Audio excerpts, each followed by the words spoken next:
Office Space 1999 has become a cult classic, a satirical comedy that perfectly captures the frustrations of corporate life. From the iconic red stapler to the infamous scene with the fax machine, the movie's bizarre humor and relatable characters have made it a fan favorite. But behind the laughs, there are strange and surprising facts about its production, characters, and moments that you may not know. Today, we're diving into 20 weird facts about Office Space that will make you see this hilarious film in a whole new light. Let's get started. 1. The red stapler was almost never in the movie. One of the most iconic objects in Office Space is Milton's red stapler, which he fiercely defends throughout the film. However, the red stapler was a last-minute addition. Initially, Milton was supposed to have a plain stapler, but the filmmakers realized they needed something memorable to set him apart visually. The red stapler ended up becoming a symbol of Milton's quiet rebellion and frustration. Stephen Root, who played Milton, never expected it to become so iconic. What's weird is that the stapler, which wasn't even in the original script, became one of the most memorable props in the movie. The stapler's journey in the film from being constantly threatened by the office to eventually being destroyed in a fit of rage resonated with viewers. It represents the futility of office life and has since become synonymous with Office Space. Fans still recall it as the movie's most enduring symbol of workplace dissatisfaction. 2.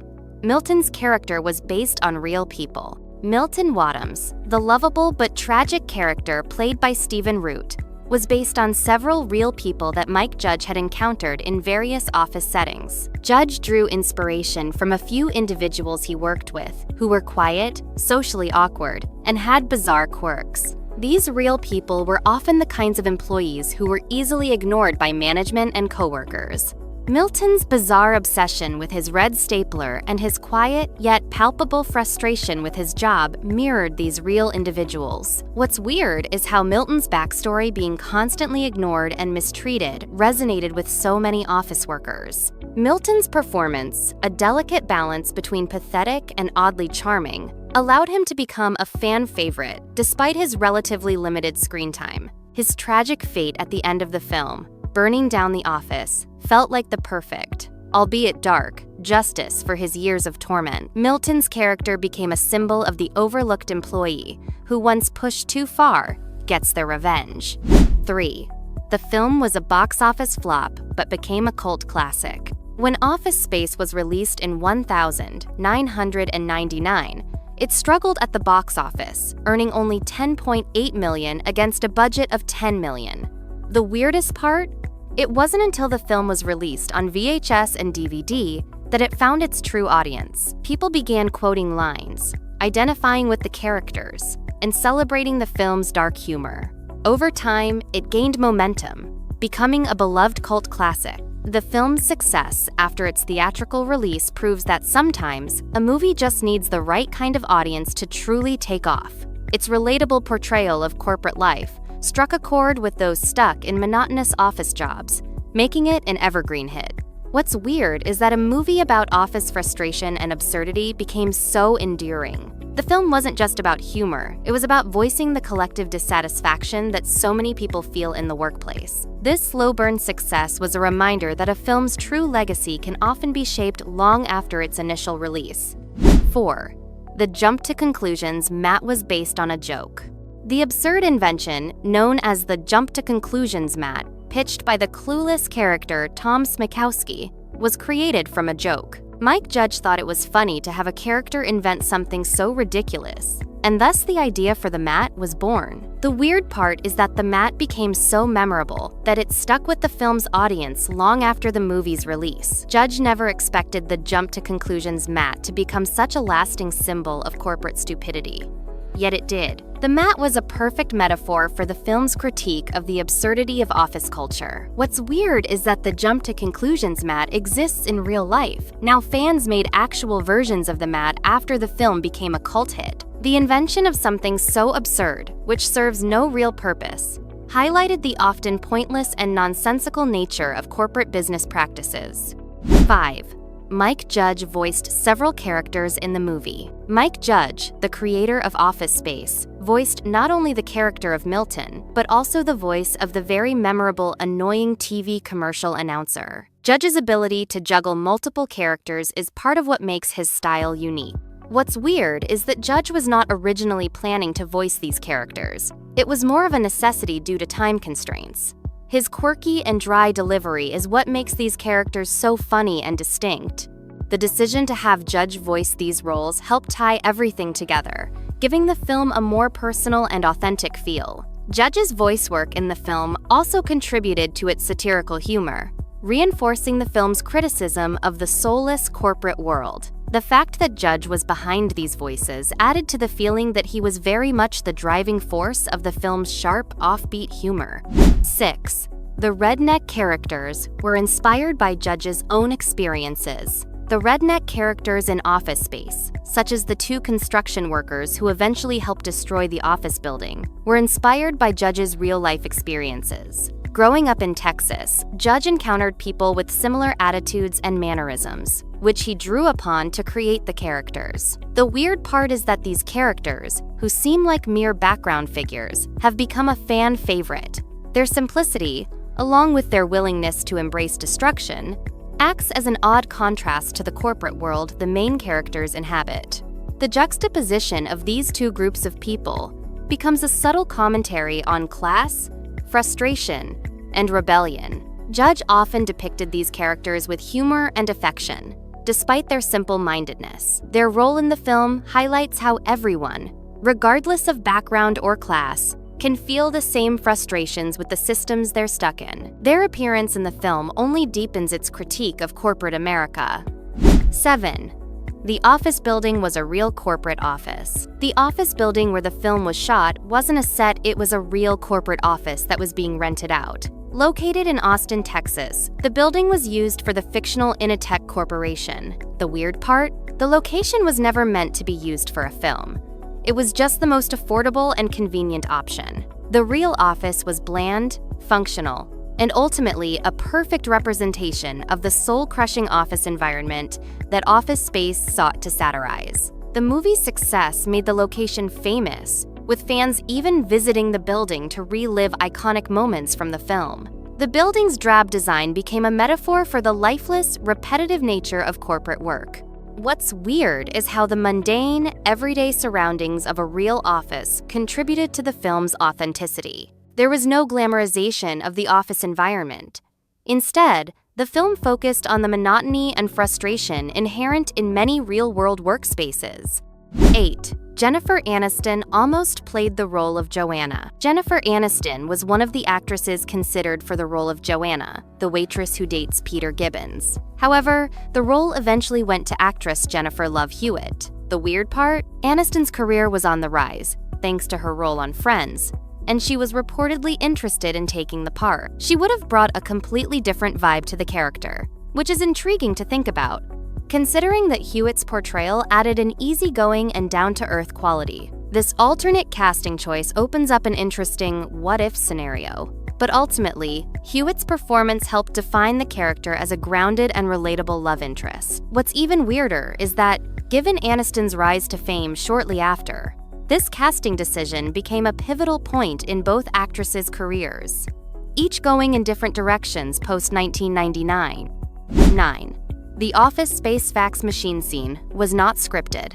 One of the most memorable scenes in Office Space is when Peter, Michael, and Samir take their anger out on the office fax machine, beating it with a baseball bat. What's weird is that this scene wasn't fully scripted. The actors were given some direction, but the destruction of the fax machine was mostly improvised. The scene's intensity and satisfaction come from the real frustration the actors felt, making it even more cathartic for the audience. The spontaneous nature of the scene made it feel more authentic, perfectly capturing the absurdity and rage that defined Office Space's critique of office culture. The real frustration in the scene, along with the actors' emotional outburst, gave the film an added layer of catharsis that viewers could relate to, particularly those with their own grievances against technology. 10. The film's iconic music was chosen by Judge. Mike Judge had a major role in selecting the film's soundtrack, and he went for a very specific vibe. The film features several tracks by artists like Sir Mix-a-Lot, the Ghetto Boys, and other 90s rap and hip-hop figures. What's weird is that the music, while seemingly out of place in a corporate setting, perfectly captures the rebellious energy of the film's characters. The hip-hop music plays an important role in establishing Peter's detachment from the corporate world, using the genre's defiant attitude to mirror the protagonist's desire to escape. It's an unusual but brilliant way to complement the film's humor and anti-corporate message. The soundtrack added to the film's authenticity, perfectly representing the characters' frustration and defiance in a world that often seems indifferent to their struggles. 11. The film was partially influenced by Beavis and Butthead. Mike Judge's background as the creator of Beavis and Butthead had a direct influence on Office Space. The awkward, disaffected characters in both projects share similarities in their inability to find purpose or satisfaction in their environments. What's weird is that Judge used his satirical skills from Beavis and Butthead to comment on the soul-crushing nature of office life. The humor from Beavis and Butthead evolved into a more refined yet still absurd comedic tone in Office Space, making it a spiritual cousin to his earlier work. The anti-authoritarian themes in Beavis and Butthead, the characters' desire to reject societal norms carried over into Office Space's portrayal of employees stuck in mindless, soul-destroying corporate jobs. Judge's previous experience with lampooning American culture prepared him to tackle corporate life with equal absurdity. In both cases, his brand of humor challenges conformity, offering a critique of systems that stifle individuality. 12. The film's success was fueled by word of mouth. Despite its slow box office start, Office Space became a massive hit thanks to word-of-mouth marketing. The movie found its audience long after its theatrical release, and people began quoting lines, sharing scenes, and showing the film to friends. The weirdest part is that this wasn't a typical viral sensation, it was a true grassroots movement. The film gained traction as more and more people realized it perfectly captured the feelings of frustration, boredom, and rebellion that office workers face. By the time it hit DVD, Office Space was a cultural phenomenon, cementing its status as one of the best comedies of the 90s. The unexpected success of the film after its theatrical flop shows that sometimes movies need time to find their audience. Fans began referencing Office Space in their everyday lives, using the movie as a tool to express their own workplace frustrations, making it a timeless and relatable classic. 13. The T.P.S. reports became a real-life meme. One of the film's running jokes involves the endless, pointless filling out of T.P.S. reports, which Peter Gibbons continuously faces at work. The weird part? Office Space made T.P.S. reports an office meme. In real offices, workers began referencing T.P.S. reports as a symbol of needless bureaucracy. Some even used the term as shorthand for other types of paperwork, forever linking Office Space with the frustrating, never-ending cycle of corporate forms and tasks. What started as a film joke became a universal office experience, adding to the movie's long-lasting impact. The T.P.S. report symbolizes the senseless tasks that employees often feel are imposed upon them without clear purpose. The absurdity of the concept mirrored the lack of meaning many office workers feel as they go through repetitive daily routines. Office Space brought attention to this universal frustration, turning a simple plot device into an enduring cultural reference. 14.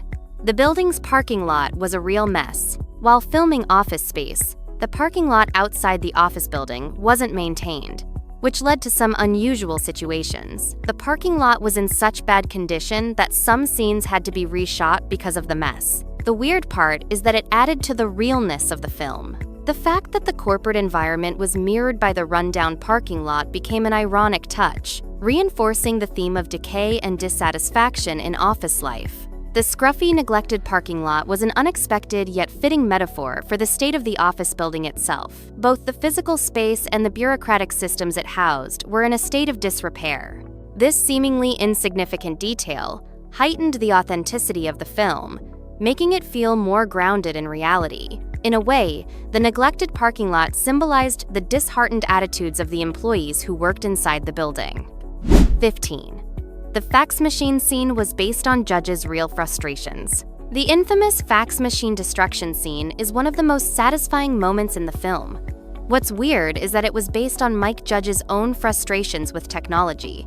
He had been annoyed by malfunctioning fax machines and other office tech, and this scene was a cathartic way for him to vent his anger through his characters. The over-the-top destruction of the fax machine became symbolic of the film's larger message that corporate technology is often frustrating, mindless, and ultimately powerless in the face of human rage. The act of smashing the fax machine became a metaphor for the frustration people feel when dealing with outdated, inefficient office systems. What's strange is how such a simple act of violence became one of the most memorable moments in film history. The scene became a satisfying release of pent-up office rage, capturing the audience's collective frustration with technology and bureaucracy. 16. The characters' names were inspired by Judge's past. Several of the film's main characters, like Peter Gibbons and Samir Naginanajar, were named after people Judge knew. What's weird is that these names weren't just random. They were based on real-life individuals. Judge added a personal touch to the film, making it more relatable for those who worked in offices and endured similar frustrations. Peter's name, in particular, was inspired by a real colleague who had a laid-back attitude about his job, but was often frustrated by the lack of meaningful work. Samir's name was drawn from a friend who had a similar experience as the character in the film. The film's characters, while exaggerated, felt authentic because they reflected a lot of the types of people you'd find in a corporate environment. These real-life inspirations helped make the characters' struggles and frustrations feel much more genuine, as they were based on the actual experiences of the people Judge had encountered. 17. The ending was a big deal for the studio. The film's original ending, where Peter and his friends don't face the usual Hollywood-style consequences, was risky. The studio wanted a more traditional happy ending. What's weird is that Judge stuck with his vision, allowing the characters to succeed in small, personal ways instead of grand gestures. This unexpected, nuanced ending added to the film's charm, offering a resolution that felt more honest and satisfying. The decision to subvert expectations made Office Space stand out among other comedies of its time. Judge's willingness to let the character's success come in small, private victories rather than public triumphs was a bold choice. The ending reflected the real-life experiences of many office workers, who may never get the grand recognition they deserve, but can still find personal fulfillment and escape in their own way. This unique ending made the film more grounded and relatable, cementing its lasting appeal. 18. The fax machine destruction scene was shot in one take. The destruction of the fax machine, one of Office Space's most iconic scenes, was filmed in one take. What's weird is that the scene, which required the actors to hit a fax machine repeatedly with a baseball bat, was completed with minimal rehearsal. The crew set up the scene and let the actors go wild. The weirdest part? The actors were genuinely frustrated with the constant failures of office machines during filming, and that frustration was channeled into the scene. The intense physicality of the moment, combined with the satisfaction of watching a hated object get destroyed, made it one of the most memorable moments in film history. The actors didn't need to rehearse much, just their genuine frustration made the scene feel real and cathartic. The final result was so satisfying that it became a universal moment of workplace liberation, perfectly mirroring the themes of the film. 19. The Initech logo was just a placeholder. The company name Initech was not meant to be a permanent name for the fictional corporation in the film. In fact, the name was a placeholder that stuck because it sounded corporate enough. What's weird is that Initech became so iconic that many viewers remember the company as though it were a real entity. The name ended up perfectly embodying the impersonal, bureaucratic nature of the office environment. The choice of Initech reflected the cold, faceless world of corporate America. The name sounded like something generic and unimportant, much like the office employees who worked there. What's weird is how something so simple became so recognizable. Initech became more than just a fictional company. It became a symbol of corporate monotony and the disenfranchisement of employees. The name and logo of Initech have since become associated with the idea of the typical soul-sucking office job. 20. The film predicted the rise of startup culture. While Office Space critiques the monotonous world of corporate America, its portrayal of tech and office life was ahead of its time. The film's take on pointless meetings, casual dress codes, and a focus on relaxation eerily prefigured the rise of startup culture, which has since become more mainstream. What's weird is how Office Space tapped into that shift years before it happened. The film's characters were frustrated by a system that emphasized superficial aspects of office life, like dress codes and mindless meetings, while the emerging startup culture began to embrace more flexibility and innovation. The film's subtle commentary on this shift highlights how corporate environments were starting to change. In fact, many of the frustrations voiced in Office Space became a focal point of the next generation of businesses. The film's critique of corporate structures paved the way for a new understanding of how work could be, making it an oddly prescient film.